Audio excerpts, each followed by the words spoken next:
Hello, friends. How are you? Hope you're all healthy and happy. Make sure to watch until the end to catch everything clearly. Have you heard of this flying tank? In the late 1930s, the Soviet High Command recognized the need for a heavily armed and armored ground attack aircraft to support its ground forces. The goal was to create a plane capable of taking on enemy tanks, artillery, and infantry while withstanding fierce anti-aircraft fire. Few aircraft have earned a reputation as notable as the Ilyushin IL-2 Sturmovik. Hailed as the flying tank of the Second World War, the IL-2 stands as a symbol of the Soviet Union's resilience and technological prowess. The development began in 1938 under the leadership of Sergei Ilyushin, a renowned Soviet aircraft designer. The first prototype, designated TS-KB-55, faced criticism for lacking sufficient armor. Learning from these initial shortcomings, Ilyushin's team redesigned the aircraft, integrating a unique armored shell that protected the cockpit, engine, and fuel tanks. This article explores the development, design, and operational history of this remarkable aircraft. The Ilyushin IL-2 Sturmovik, also known as the IL-2, holds a unique place in aviation history. A ground attack aircraft produced by the Soviet Union in large numbers during the Second World War, it played a pivotal role in the Eastern Front. The IL-2 was renowned for its ruggedness and effectiveness, leading to its affectionate nickname, the Flying Tank. Development began in the late 1930s, following a directive from the Soviet High Command for a new armored ground attack aircraft. Recognizing the need for close air support for ground troops, the Central Design Bureau, under the leadership of Sergei Ilyushin, began work on what would become the IL-2. The first prototype, known as TS-KB-57, took to the skies for the first time in October 1939. It was powered by the Mikulin AM-35 engine, with an output of about 1,200 horsepower. While it demonstrated potential, the prototype was deemed underpowered, and the search for a more suitable engine began.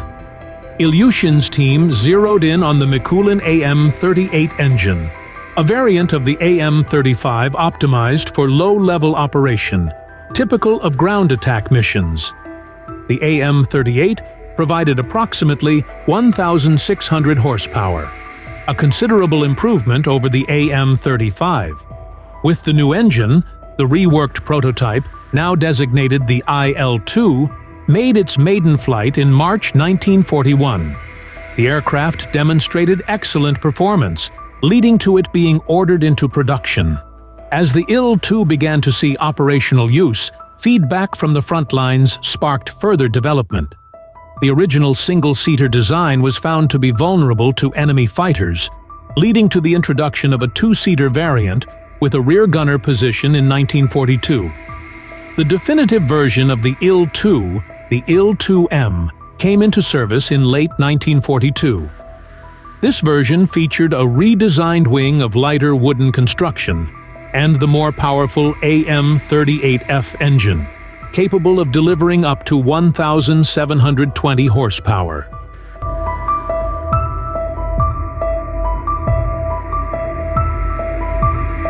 The IL-2 was primarily designed to be a ground attack aircraft. It had to be tough and capable of surviving intense ground fire while dealing significant damage to enemy forces.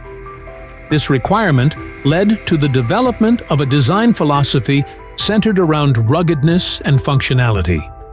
The IL-2 was a single-engine, low-wing monoplane, a configuration chosen for its stability, ease of control, and low-altitude performance, characteristics beneficial for an aircraft designed for ground attack missions. The aircraft incorporated a continuous armored shell, often referred to as the bathtub, which covered the entire forward section of the aircraft. This shell, made of steel plates up to 7 millimeters thick, provided protection to the engine, cockpit, radiators, and fuel tanks. It was this armor that led to the IL-2's nickname as the Flying Tank. The IL-2 was powered by a Mikulin AM-38 engine, a liquid-cooled V12 that initially delivered around 1,600 horsepower.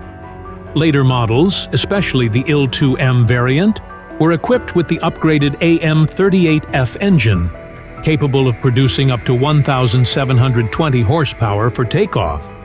The firepower was equally impressive. The typical armament consisted of two 23mm WWII-23 autocannons and two 7.62 mm Shkaz machine guns. WWII utilized a pair of these deadly 23mm cannons. However, the IL-2 could also carry a significant payload of bombs or rockets on underwing hardpoints.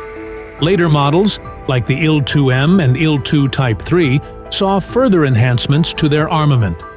Despite its heavy armor, the IL-2 had a surprisingly light airframe due to the extensive use of wood in its construction. The wings were made of wood and were designed to be straight and wide, giving it excellent low-speed handling characteristics that were essential for ground attack missions. The use of wood also helped streamline the manufacturing process and made field repairs more feasible. Like many aircraft, the IL-2 had many variants during its service, each of which contributed to its formidable reputation. The initial IL-2 variants were single-seat ground attack aircraft. They were equipped with a potent combination of cannon, machine guns, and bombs. However, the lack of a rear gunner made it vulnerable to attack from behind, a weakness that was soon addressed. In response to the vulnerability of the single-seat aircraft, a two-seat variant was introduced in 1942. The aircraft featured squared-off wingtips and tail surfaces for improved control. Its forward armament was increased, with two 23mm WWII-23 cannon and two 7.62mm Shkaz machine guns, which provided greater firepower for ground attack missions. Some lesser-known IL-2 variants included the IL-2KR, KR equals Korektirovshchik, artillery reconnaissance, and the IL-2U, U equals Uchebny, trainer.